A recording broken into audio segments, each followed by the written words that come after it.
안녕하세요, 어르신 여러분. 오늘도 이렇게 영상으로 인사드릴 수 있어 참 반갑습니다. 몸이 조금 불편하시더라도 이 시간을 통해 마음만큼은 편안해지셨으면 좋겠습니다. 저는 고려대학교 안암병원 노인정신건강센터에서 일하고 있는 박은서입니다. 노인의학과 정신건강 분야에서만 25년을 걸어왔고, 그동안 수많은 어르신들을 만나며 함께 웃고 울고, 또 때로는 말없이 곁을 지켜드리는 시간을 보내왔습니다. 오늘 이 영상도 그런 마음으로 준비했습니다. 이번 시간에는 많은 분들이 오랫동안 궁금해 하셨던 주제, 바로 당뇨와 비타민C에 대해 이야기해 보려고 합니다. 단 것을 먹으면 안 된다는데 왜 어떤 사람은 괜찮고 어떤 사람은 혈관이 망가질까요? 포도는 괜찮고 수박은 안 된다는 말, 대체 왜 그런 걸까요? 이런 질문들, 어르신도 한 번쯤은 품어보신 적 있으시지요? 이 영상에서는 당뇨가 단순히 혈당 수치만의 문제가 아니라 우리 몸의 혈관과 면역, 그리고 비타민C 같은 항산화 영양소와 얼마나 깊이 연결되어 있는지를 아주 쉽게 풀어드릴 겁니다. 또 어떤 음식을 어떻게 먹어야 당뇨를 두려워하지 않고도 즐겁게 식사하실 수 있을지 실제 사례와 함께 알려드릴 테니 끝까지 함께 해주세요. 어렵게 설명하지 않겠습니다. 저도 어머님께 말씀드리듯 천천히 꼭 필요한 이야기만 전해드릴게요. 이 시간이 어르신의 건강뿐 아니라 마음까지도 따뜻하게 안아주는 작은 위로가 되길 진심으로 바랍니다. 전주에 사시는 76세 어르신 한 분을 만난 적이 있습니다. 평소엔 산책도 잘 다니시고 손수장도 보시던 분이었는데 어느 날부터인가 집 앞 슈퍼만 갔다 와도 숨이 차고 가슴이 답답해서 앉아 쉬어야 했다고 하셨어요. 병원에서 검사를 해보니 심장은 멀쩡하다는 말만 들으셨대요. 하지만 저희 병원에서 정밀 검사를 해보니 심장으로 가는 혈관이 서서히 좁아지고 있다는 게 보였습니다. 그 어르신은 당뇨 진단을 받은 지 12년째 되는 분이었습니다. 나는 단 거도 안 먹는데 왜 이러지요? 그 말씀이 마음에 남았습니다. 많은 분들이 당뇨를 숫자의 문제라고 생각하세요. 공복 혈당, 식후 혈당, HbA1c 같은 수치만 보고 수치가 정상이면 괜찮다고, 높으면 불안하다고 하시죠. 하지만 제가 현장에서 느낀 진짜 문제는 그 수치 너머에 있는 혈관의 변화입니다. 혈당이 조금 높다고 당장 큰일 나는 건 아니에요. 그보다 더 조용히, 더 꾸준히 혈관을 상하게 만드는 게 바로 산화 스트레스입니다. 특히 당이 많아질수록 우리 몸 안엔 활성산소라는 독성 분자가 늘어나게 되는데요. 이게 바로 혈관 벽을 갉아먹고 콜레스테롤을 굳히고 결국 뇌졸중이나 심근경색으로 이어지게 만듭니다. 저는 고려대학교 안암병원 노인정신건강센터에서 25년 동안 어르신들의 몸과 마음을 함께 돌봐왔습니다. 수많은 사례를 보며 확실히 말씀드릴 수 있는 건 당뇨는 혈관의 병이다라는 사실입니다.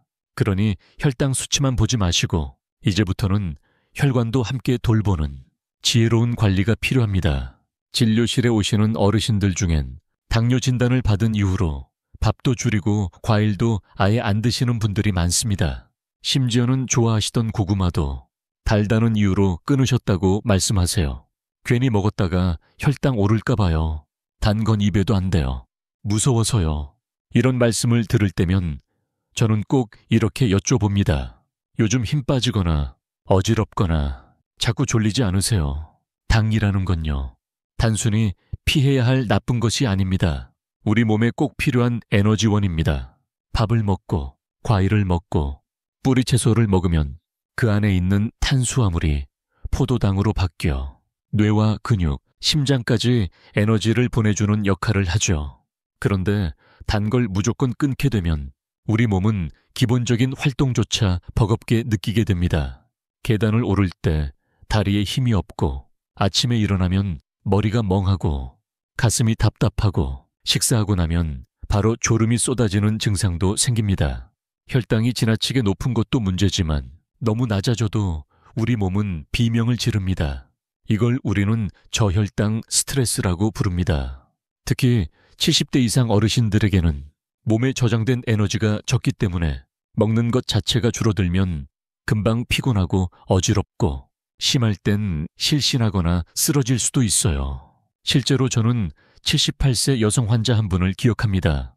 당뇨 수치가 좀 높다는 말에 겁이 나셔서 하루 2끼로 줄이고 과일도 손도 안 대셨죠. 그러다 어느 날 아침 산책 중 갑자기 어지럽고 시야가 흐려져 길에 주저앉으셨다고 해요. 병원에서 확인해보니 혈당이 57까지 떨어진 상태였고 기저질환이 있는 분이라 매우 위험한 상황이었습니다. 그 이후로 저는 어르신들께 항상 이렇게 말씀드립니다. 먹는 걸 무조건 줄이지 마세요. 오히려 야해. 제대로 드시는 게 더 중요합니다. 밥 한 공기를 다 드시는 게 부담스러우시다면 잡곡밥 반 공기라도 드시고 그 옆에 단백질과 채소를 꼭 곁들이세요. 보도, 바나나, 단감 같은 천천히 흡수되는 단맛은 당뇨가 있으셔도 충분히 드실 수 있어요. 특히 식사 후에 한 조각씩 드시면 혈당이 급격하게 오르는 것도 막을 수 있습니다. 무조건 줄이기보단 내 몸에 필요한 만큼 천천히 먹는 습관, 이게 어르신들의 건강을 지키는 첫걸음입니다. 당뇨 있으시면 과일은 드시면 안 됩니다. 이런 말을 들으셨던 적 있으신가요? 진료실에서 자주 듣는 말 중 하나입니다. 실제로 많은 어르신들이 당뇨 진단을 받은 뒤 포도, 바나나, 단감은 물론 딸기, 사과, 심지어 토마토까지 피하시더라고요. 단맛 나는 건 다 위험하지 않나요? 이 질문에 저는 이렇게 말씀드립니다. 단맛이 있다고 다 나쁜 건 아닙니다. 어떤 당이 들어있느냐가 훨씬 더 중요해요. 과일 속 당은 크게 2가지입니다. 포도당과 과당. 포도당은 혈당을 빠르게 올리는 성질이 있고 과당은 혈당 상승을 억제하는 특성이 있어요. 예를 들어 수박은 포도당이 90% 이상이라 혈당이 빠르게 올라갑니다. 하지만 포도는 90% 이상이 과당이라 단맛은 강해도 혈당은 천천히 올라갑니다. 여기서 중요한 건 당화지수입니다. 같은 양을 먹었을 때 혈당을 얼마나 빨리, 얼마나 많이 올리느냐를 수치화한 건데요. 수박은 당화지수가 72, 포도는 50 전후입니다. 즉, 포도가 훨씬 천천히 흡수된다는 뜻이죠. 또 하나 놓치기 쉬운 게 당부화 지수입니다. 같은 음식이라도 칼로리나 양에 따라 몸에 미치는 영향은 달라지기 때문에 무조건 숫자만 보고 판단하면 안 돼요. 간혹 이런 말씀도 하세요. 포도가 그렇게 괜찮으면 한 송이 다 먹어도 되겠네요. 그건 아니에요. 당화지수가 낮다고 해도 한꺼번에 많이 먹으면 혈당은 충분히 올라갑니다.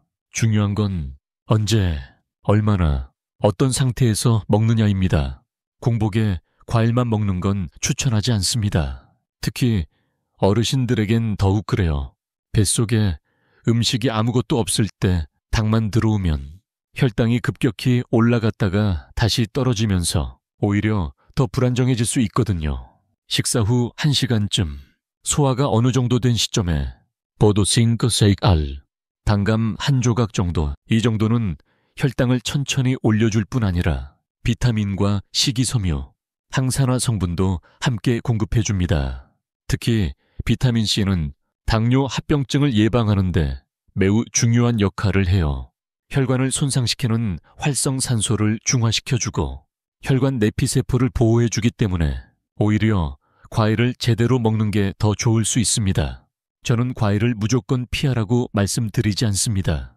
대신 이렇게 권해드립니다. 식사 후 적은 양을 나누어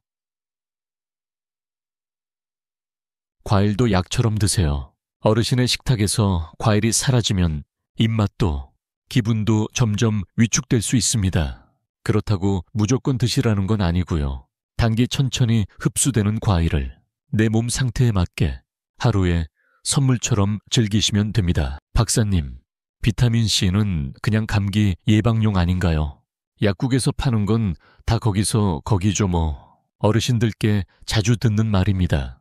특히 당뇨가 있는 분들일수록 비타민 같은 영양소보다 혈당 수치와 약 복용에만 집중하시곤 해요. 그런데요, 당뇨의 가장 무서운 점은 혈당 자체가 아닙니다. 조용히, 천천히 우리 몸의 혈관을 망가뜨리는 산화 스트레스라는 녀석이에요. 혈당이 높을수록 몸속에 활성산소라는 독성 물질이 늘어나고 이 활성산소가 혈관벽을 공격해 조직을 약하게 만들고 콜레스테롤을 산화시켜 혈관에 침착되게 만듭니다. 그 결과 이 30년 후엔 눈에 보이지 않게 진행된 망막 손상, 콩팥 손상, 뇌졸중 같은 합병증으로 이어지게 되죠. 여기서 비타민C의 역할이 아주 중요해집니다. 비타민C는 활성산소를 중화시켜주는 대표적인 항산화 영양소입니다. 쉽게 말하면 혈관 속에서 불을 끄는 소화기 같은 역할을 한다고 보시면 돼요. 혈당이 올라도 혈관이 상하지 않게 지켜주는 방패 같은 존재죠. 특히 음식을 통해 들어오는 당이 많을수록 활성산소도 더 많이 만들어지기 때문에 당뇨가 있는 어르신들에겐 비타민C가 선택이 아니라 필수에 가깝습니다. 그런데 안타깝게도 많은 분들이 비타민C를 하루 한 알, 그것도 간혹 생각날 때만 드시고 마십니다. 이런 방식으론 충분한 항산화 효과를 기대하기 어렵습니다. 저는 이렇게 권해드립니다. 한꺼번에 많이 먹는 것보다 식사 후마다 나눠서 드시는 게 훨씬 중요해요. 예를 들어 아침, 점심, 저녁 3끼를 드신다면 그때마다 500ml 정도씩 작게 나눠 드시는 걸 추천드립니다. 그게 흡수율도 좋고 혈관을 꾸준히 보호하는데 더 효과적입니다. 혹시 아침 식사를 거르시는 어르신이라면 식전에 꿀 한 숟갈 드시고 비타민C를 함께 드셔도 괜찮습니다. 꿀은 혈당을 천천히 올리면서 몸에 에너지를 공급해주고 위에도 무리가 가지 않기 때문입니다. 비타민C는 단지 감기 예방 용도가 아닙니다.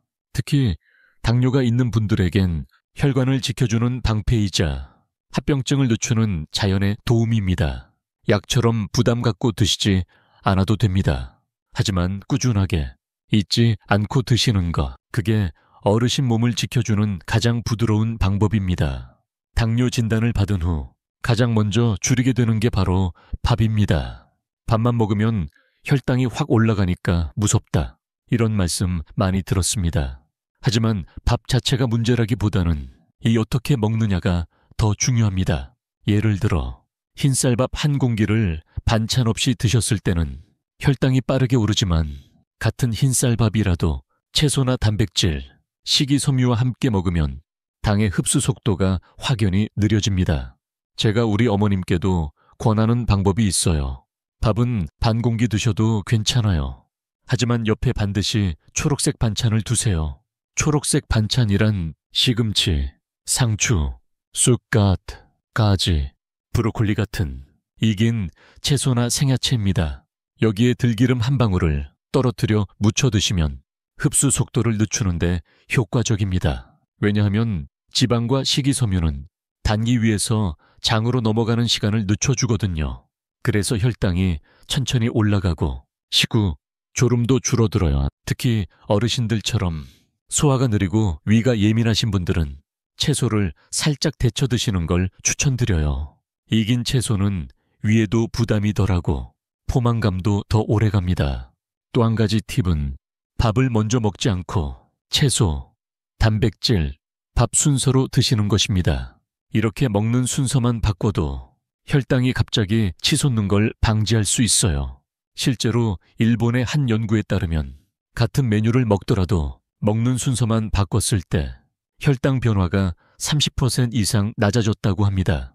아주 간단하지만 꾸준히 실천하면 큰 차이를 만드는 방법입니다. 어르신, 밥을 무조건 줄이려고 하지 마세요. 밥은 에너지원입니다. 아예 안 드시면 다리에 힘이 빠지고 머리도 멍해져요. 대신 밥을 어떻게 먹느냐를 바꾸시면 됩니다. 같은 반 공기라도 옆에 무얼 두느냐, 입에 먼저 넣는 게 무엇이냐에 따라 몸의 반응이 완전히 달라집니다. 지금부터라도 채소와 함께 먹는 밥의 습관을 만들어 보세요. 몸도 편안해지고 혈당도 훨씬 안정적으로 관리될 겁니다. 당뇨가 있으신 어르신들은 과일을 볼 때마다 망설이십니다. 달아서 안 돼요. 포도, 단감, 그런 건 그냥 포기했어요. 하지만 제가 늘 강조드리는 건 무조건 피하는 것보다 올바르게 고르는 게 더 중요하다는 점입니다. 단맛에도 종류가 있습니다. 빨리 올라가는 단맛이 있고 천천히 흡수되는 단맛이 있어요. 예를 들어볼게요. 수박은 달지만 혈당을 빠르게 올립니다. 왜냐하면 포도당 함량이 많기 때문이에요. 반면에 포도는 단맛이 강하지만 과당 중심이라 혈당을 천천히 올립니다. 지지수로 비교해보면 수박은 75, 포도는 50 전후. 당뇨가 있으시다면 같은 양이라도 포도를 선택하시는 게 훨씬 낫습니다. 또 하나 중요한 건 식사 후 1시간쯤 소량만 드시는 것입니다. 공복에 과일을 먹으면 그 당이 바로 흡수되기 때문에 혈당이 급격히 오를 수 있습니다. 하지만 식후에는 위에 음식이 어느 정도 남아 있어서 과일의 당이 천천히 섞여 들어가고 혈당 변화도 완만하게 진행됩니다. 그래서 저는 식사 후 한 조각씩 나눠 드세요 라고 말씀드립니다. 포도, 기, 세알, 바나나 반 개, 단감 한 조각 정도면 충분합니다. 이 정도는 비타민과 항산화 성분도 공급해 주면서 입맛도 살려주고 혈당도 안정적으로 유지할 수 있어요. 또한 과일을 너무 차갑게 드시지 마세요. 냉장고에서 바로 꺼낸 과일은 위에 부담을 줄 수 있습니다. 상온에 두었다가 약간 부드럽게 만든 후 드시는 걸 권해드려요. 마지막으로 꼭 기억하셔야 할 건 하루에 한 번 기분 좋게 드시는 단맛은 몸에도 마음에도 도움이 될 수 있다는 점입니다. 단 것을 무조건 나쁘다고 생각하면 오히려 식욕도 떨어지고 삶의 즐거움도 줄어듭니다. 그보다는 내게 맞는 방식으로 작은 즐거움을 유지하시는 것이 더 건강한 습관입니다. 과일은 금지가 아니라 선택입니다. 오늘부터는 단맛이 두려운 존재가 아니라 몸에 맞게 조절하며 누릴 수 있는 하루의 작은 기쁨이 되기를 바랍니다. 어르신들 중에 비타민C를 챙겨 드시는 분도 계시고 그게 뭐 효과가 있겠어 하시며 잊고 지내시는 분도 많습니다. 특히 당뇨가 있으신 분이라면 비타민C는 감기 예방이 아니라 혈관을 지키는 도우미로 생각하셔야 해요. 단기 많아지면 몸속에 활성산소라는 독성 물질이 늘어납니다. 이게 혈관벽을 갉아먹고 콜레스테롤을 굳혀서 눈, 콩팥, 심장 같은 곳을 서서히 망가뜨려요. 비타민C는 이 활성산소를 중화시키는 대표적인 영양소입니다. 즉, 혈당이 좀 높아져도 혈관이 상하지 않도록 막아주는 보호막 같은 역할을 하죠. 문제는 한 번에 많이 먹는다고 효과가 커지지 않는다는 겁니다. 500mg을 하루 3번 먹는 게 한 번에 1500mg을 먹는 것보다 흡수율도 좋고 효과도 오래갑니다. 그래서 저는 이렇게 권해드립니다. 식사할 때마다 일정씩 아침, 점심, 저녁 잊지 말고 드세요. 특히 아침을 안 드시는 분들이 많은데요. 그럴 땐 식전에 꿀 한 숟갈을 드시고 비타민C를 함께 복용하셔도 괜찮습니다. 꿀은 위에 부담도 없고 천천히 흡수되기 때문에 혈당에도 큰 무리가 없어요. 또한 비타민C는 합성보다는 천연 유래 제품이 흡수율이 높고 위에도 더 편안한 경우가 많습니다. 가능하면 무기질이나 다른 항산화 성분이 함께 있는 제품이면 어르신들의 몸에 더 잘 맞을 수 있어요. 어떤 분은 식사만 챙기기도 벅찬데 그걸 매번 기억하기 어렵다고 하십니다. 그럴 때는 식탁 옆에 작은 약통 하나 두시고 밥 숟가락 옆에 알약 하나만 올려두세요. 눈에 보이면 몸이 기억하게 됩니다. 당뇨는 하루아침에 좋아지지 않지만 작은 습관이 쌓이면 10년 뒤, 20년 뒤에 몸이 달라집니다. 비타민C는 값비싼 약이 아니고 몸에 해로운 성분도 아닙니다. 하지만 하루 3번 꾸준히 드시는 것만으로도 혈관의 노화를 늦추고 합병증을 막는 데 큰 도움이 됩니다. 오늘부터 시작해보세요. 아침에 꿀 한 숟갈, 그리고 비타민C, 점심에 반찬 먹은 후 비타민C, 저녁밥 다 드시고 나서 비타민C, 이렇게 하루 3번 몸을 위한 작은 응원, 그게 바로 어르신의 혈관을 지켜주는 힘이 됩니다. 진주에 사시는 82세 이 할머니는 10년 전 당뇨 진단을 받고 난 뒤 무조건 밥을 반 공기 이하로 줄이고 과일, 간식, 심지어 김치까지도 멀리 하셨다고 해요. 그냥 안 먹는 게 마음 편하더라고요. 그렇게 말씀하시던 할머니는 몇 년 전부터 기력이 눈에 띄게 떨어지고 오후만 되면 머리가 멍하고 손이 떨렸다고 하셨습니다. 병원에서는 혈당이 낮지도 않은데 왜 이러냐고 하니 의사도 딱히 이유를 모르겠다고 했대요. 하지만 저희 클리닉에서 식습관과 생활 패턴을 꼼꼼히 살펴보니 너무 과하게 절제하신 게 원인이었습니다. 그래서 저는 작은 실천을 3가지 권해드렸습니다. 첫째, 밥을 줄이는 대신 식단의 구성을 바꿀 것. 둘째, 과일을 식후에 소량씩 나눠서 즐길 것. 셋째, 하루 3번 꾸준히 비타민C를 챙겨 드실 것. 처음엔 이 나이에 무슨 비타민이냐며 웃으셨지만 한 달이 지나자 오후에 멍한 느낌이 줄고 손떨림도 거의 사라졌다고 하셨어요. 다시 뭔가를 해볼 수 있겠다는 생각이 들어요. 그 말씀이 아직도 잊히지 않습니다. 당뇨는 절제가 필요하지만 나를 괴롭히는 식단이 아니라 내 몸이 회복할 수 있는 식단이 되어야 한다는 걸 이 할머니는 온몸으로 알려주셨습니다. 당뇨를 이야기할 때 많은 분들이 혈당 수치만을 중요하게 여기십니다. 하지만 실제로는 혈당 자체보다 혈관 손상이 더 큰 문제입니다. 혈당이 높아지면 몸속에서는 활성산소가 과도하게 생성되며 이 활성산소가 혈관 내피세포를 공격하고 콜레스테롤을 산화시켜 혈관에 침착되게 만듭니다. 이로 인해 동맥경화, 심장병, 실명, 신장질환 같은 당뇨 합병증이 서서히 진행되는 것이죠. 이때 중요한 역할을 하는 것이 바로 항산화 작용입니다. 비타민C는 대표적인 항산화 영양소로 활성산소를 중화시키고 혈관 내피세포를 보호하는 기능이 있습니다. 2021년 대한영양학회 Journal of Nutrition and Health 실린 연구에 따르면 당뇨 환자에게 하루 0.0mg의 비타민C를 12주간 복용하게 했을 때 혈관 염증 지표가 유의미하게 감소했고 혈관 확장 기능도 향상되었다고 합니다. 또한 식이섬유, 지방, 단백질은 탄수화물의 흡수를 지연시키는 역할을 합니다. 따라서 식사의 순서와 구성만 바꿔도 혈당 스파이크를 줄일 수 있다는 연구 결과도 다수 있습니다. 당뇨 관리의 핵심은 단순히 줄이기가 아니라 어떻게 흡수되느냐를 조절하는 것임을 꼭 기억하셨으면 좋겠습니다. 이 영상을 끝까지 함께 해주신 어르신, 감사합니다. 혹시 오늘 아침 거울 속의 얼굴이 유난히 피곤해 보이진 않으셨나요? 눈가가 무겁고 머릿속이 멍한 느낌.